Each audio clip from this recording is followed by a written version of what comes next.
Hi everyone! For today's video, tara magluto tayo ngayon ng stir fry. Ito, lalagyan natin siya na mga vegetable. Ayan, ganyan natin hiwain yung vegetable para may konting art naman. At ayan nga guys, maganda tong panghiwa na to. At ayan, order ko lang sa online. Ayan, meron tayo ditong carrots and tsaka red bell pepper. Samahan natin ng garlic at tsaka ng onion. Ayan yung ating ilalagay sa stir fry vegetable na may chicken breast. At ayan, gisahin muna natin yung ating onion and garlic. Sabayin na natin.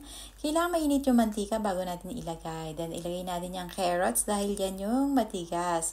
At ayun yung matagal maluto. At sunod naman natin yung ating chicken breast.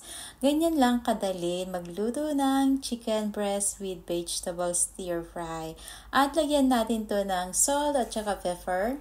Igisa lang muna natin konti, then i-cover natin to para yung sabaw ng chicken ay lumabas. At ayan na nga guys, hindi ko yan nilagyan ng tubig dahil nagsasabaw talaga yung chicken dito dahil siguro ay frozen. Ayan, maglagay din tayo dito ng broccoli.